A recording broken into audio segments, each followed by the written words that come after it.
Bismillahirrahmanirrahim. Assalamualaikum warahmatullahi wabarakatuh. Para pemirsa yang dirahmati oleh Allah Subhanahu wa taala, kita kembali lagi dalam halaqat ilmu hadis.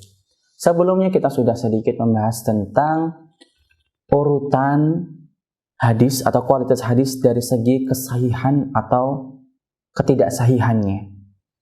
Yang kita tahu sebelumnya ada 7 urutan atau 7 martabah atau 7 maratib. Kemudian jika kita ingin melihat lagi, ada seorang ulama yang bernama Al-Imam Ad-Dahlawi rahimahullahu taala. Beliau wafat pada tahun 1176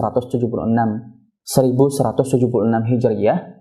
Beliau mengklasifikasikan ada 4 urutan atau 4 tabaqah pembagian hadis atau pembagian keutamaan atau klasifikasi kitab-kitab yang sudah pernah dibuat oleh para ulama di abad pertama, abad kedua, abad ketiga, abad keempat, dan lain sebagainya. Klasifikasinya ada 4 urutan atau 4 tabaqah. Tabaqah yang pertama yaitu kitab-kitab yang sahih atau kitab-kitab yang sahih dengan kualitas tinggi, seperti kitab Al-Imam Al-Bukhari dengan sahihnya, Sahih Imam Bukhari rahimahullah ta'ala, kemudian kitab Sahih Imam Muslim rahimahullah ta'ala, kemudian kitab Al-Muwatta karya Imam Malik rahimahullah ta'ala. 3 kitab ini merupakan tabaqah pertama atau tabaqah tertinggi dalam segi kesahihannya. Ini pembagian menurut beliau. Sedangkan yang kedua atau tabaqah yang kedua atau tabaqah ats-tsaniyah yaitu kitab-kitab seperti kitab-kitab yang belum sampai ke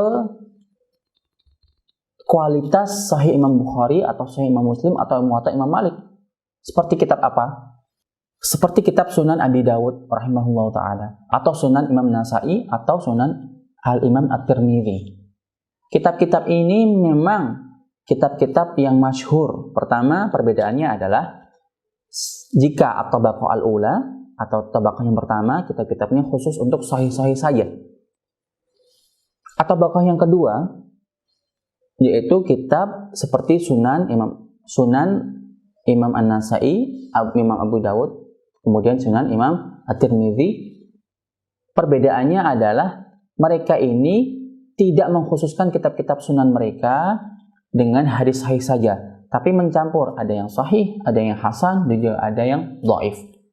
Kenapa mereka mencampur? Pasti karena untuk tujuan tertentu. Karena setiap mu'allif atau setiap ulama itu ketika ingin menuliskan sebuah kitab atau membuat sebuah kitab pasti ada tujuannya sendiri. Kenapa menyebutkan atau mengutip hadis dhaif di dalam kitab tersebut?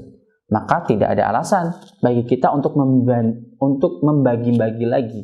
Artinya sahih dibagi sendiri, hasan dibagi sendiri, atau dhaif dibagi sendiri. Kenapa? Karena mu'allifnya atau pembuatnya seperti Imam At-Tirmidzi memang memiliki maksud sendiri, atau Imam Abu Dawud memiliki maksud sendiri untuk mengeluarkan hadis-hadis hasan atau dhaif dalam kitab-kitab mereka. Memang kitab-kitab di tabaqah yang kedua ini kitabnya dibuat oleh orang-orang yang fiqh, orang-orang yang luar biasa seperti Imam Tirmidzi, Imam Nasa'i, Imam Abu Dawud, luar biasa. Dan kitab ini pun sya'ab, artinya sudah masyhur dan terkenal fi aidi al-ulama pada zaman itu. Kemudian kita melaju ke at-tabaqah ats-tsalitsah atau tahap urutan yang ketiga menurut Imam Ad-Dahlawi rahimahullahu taala, yaitu seperti kitab yang tidak semasyhur sebelumnya. Kitab-kitab yang diklasifikasikan dalam tabaqah ketiga ini masih bercampur antara yang sahih, hasan, atau dhaif. Kitab-kitabnya seperti apa saja? Seperti Musnad Abdur Razzaq rahimahullahu ta'ala, atau Musnad Abi Ya'la Al-Muwassili rahimahullahu ta'ala, dan lain sebagainya.